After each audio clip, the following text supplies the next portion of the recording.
Welcome to episode 16 of Protecting and Preserving Wealth. I am John Jagay, joined as always by Bruce Hosler from Hosler Wealth Management. Bruce, good to be back with you as always. John, good morning. Thanks for being with me today to talk about insanity.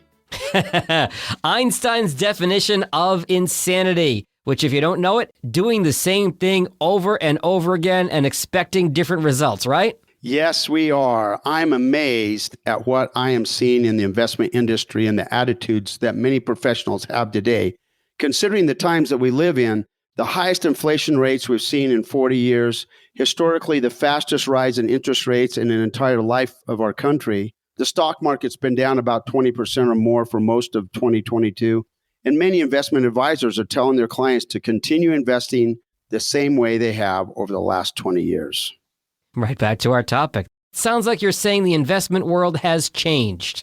Absolutely. Investors have stayed invested the same way they have been investing over the last 20 years and have been decimated this year by the markets. And I don't mean just the stock market. The Barclays Aggregate Bond Index is down 15.5% over the last year. That means that many people have lost about 15.5% in what they thought was their safe money. They thought was their safe money is the key word there. Bruce, you're not saying that people should not be diversified among a number of asset categories, are you? No, I am not saying that at all. But what I will say something about is asset allocation later. What I am saying is that the investment world has changed dramatically in a very short period of time. Mm-hmm. In March of this year, the Federal Reserve started raising interest rates in this cycle of the United States. In less than 9 months, they raised the Fed funds rates by 3.75%. This is unprecedented. Never since Jimmy Carter have we seen the federal government declare war on the fossil fuel industry like we are right now. The war in Ukraine has affected the worldwide energy supplies, and we have not seen that since 2008. Never in the last 40 years have we seen inflation as we are seeing it right now, and never in 40 years have we seen mortgage rates like we are seeing right now, above 7%. And as I've mentioned in the podcast before, I am 41, about to turn 42. So everything you're saying makes this unprecedented in my lifetime, essentially. Exactly. So what you're warning our listeners is that the investing landscape really has changed dramatically, especially throughout 2022. Yes, I am, because I have never seen a situation like this in my 25 years professionally. So what should our listeners be doing different in order to achieve a different outcome and not be insane, so to speak? First, I want to destroy the myth that you must be asset allocated in all asset classes all of the time. That is most likely not in our listeners' best interest. What do you mean not invested in all asset classes all the time? Let me give you the example of being invested in international stocks over the last 3 years.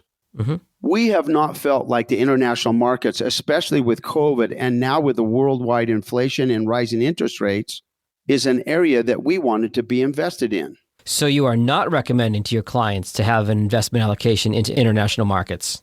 That has been correct and remains correct at the current time.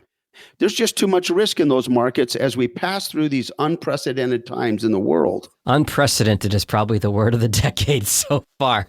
Okay, so I think I'm with you so far, Bruce. You're not saying our listeners shouldn't be diversified. You're saying they just don't have to be invested in every single asset class all of the time, right?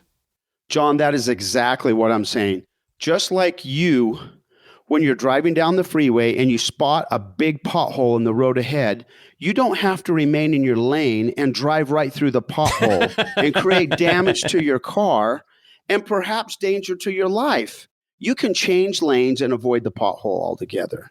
That is what I want our listeners to consider doing when it comes to their investments. If we clearly see a big pothole in some area of the investment landscape ahead, we can and should change lanes to get out of the way of that big pothole. That is such a visceral analogy for me because, as you know, you may be there in sunny Arizona, but I'm here in cold Michigan where it's 39 degrees as we record this. And with the snow coming, there are going to be those big old potholes as those roads get destroyed every single winter. So that analogy is just so stark for me. I'm going to think of you the next time I swerve out of the way of one of those big old potholes, Bruce. Perfect. That's what I want. To do the same thing with your investments. Drive right around that big pothole, John. I like it. So I guess the Federal Reserve raising interest rates, trying to create demand destruction, is creating those big potholes for a lot of investments, right? You're understanding my thoughts perfectly. Let me share just several examples that everyone should be able to see and understand. Example number one. The Federal Reserve has raised interest rates so high that now mortgage rates for a 30-year mortgage are above or at 7%. What do you imagine that will do to the demand for new housing if mortgage interest is 2 times as much as it was just a year ago? I'm sure it's going to go way down. It's conversations we've had in my house between my wife and I. There are going to be folks who are not able to afford a mortgage payment, or at least fewer people are going to be able to. Exactly. So what do you want to be investing a lot of new money into right now? Residential real estate, when the home prices are likely getting ready to drop like a rock? No way. We just want to change lanes and put our investment dollars in other more attractive investment lane asset classes. We want to move our investments to an asset class that has a much brighter future looking forward. Now, notice if someone is following conventional investment wisdom, where they keep doing the same thing they've been doing over the last 10 years during the real estate boom. They will continue to put money to work in real estate right now when it is likely overpriced for the new higher interest rates and with a high probability of beginning to drop. So in this crazy world that we live in now, Bruce, what examples do you have of areas where people may want to invest that provide better opportunities and swerve around those potholes that we can see right in front of us? So let's consider what our government is doing to the fossil fuel energy companies. First, President Biden is against fossil fuels. He wants the country to be using what he considers to be cleaner energy sources like solar and wind. And I'm not here to get political, but due to the war in Ukraine and the U.S. policy on fossil fuels, there is a very evident shortage of gas, natural gas, and oil, not just in our country, but around the world. Some energy indexes are up more than 60% in the last year, while the rest of the S&P 500 is down around 16% year to date. Does it look like the worldwide energy shortages are going to be fixed anytime soon? No way. So as an observant investor, we could increase our exposure and investment in those companies in this sector of the economy and help avoid some of the disaster that we are continuing to experience in the S&P 500. You know the insanity of continuing to do the same thing and expect a different outcome. Right back to the title of this episode. But Bruce, many investors have had success in investing in the S&P 500 over the last 20 or so years. John, I hear that, and I understand that people can expect something that has been successful for them in the past will continue to perform successfully the same way in the future. But we are not in the same environment right now. There is a big pothole in the road ahead. Over the last 20 years, the Federal Reserve has been stimulating the equity markets with cheap money and low interest rates. That is not the current environment we are investing in today. The Federal Reserve is trying to kill inflation, and it appears they're prepared to kill the economy and some companies along the way in order to achieve their goal. It is a very fine line to walk, trying to stave off a recession, but not kill the economy, just like you said. Yeah, everybody's hoping for a soft landing. You're right, John, but it looks like it's going to be very hard to achieve. Yeah, very, very difficult. I hear what you're saying, Bruce, but what about diversification? We've long been told that our investments do need to remain diversified, right? I am not saying that we don't need to remain diversified. I am saying that we don't need to be invested in all of the companies in the S&P 500 in this inflationary environment and the higher interest rate environment. Some of these companies are going to encounter great difficulties going forward with higher interest rates, staff shortages, and inflation. I think I'm beginning to understand your thought process here, Bruce. You feel it's just as important avoiding certain companies and sectors of the market as it is in choosing the investments that we invest in. Exactly. Continuing to hold the same investments without making any changes will provide our listeners with the same results they've been experiencing all year in 2022.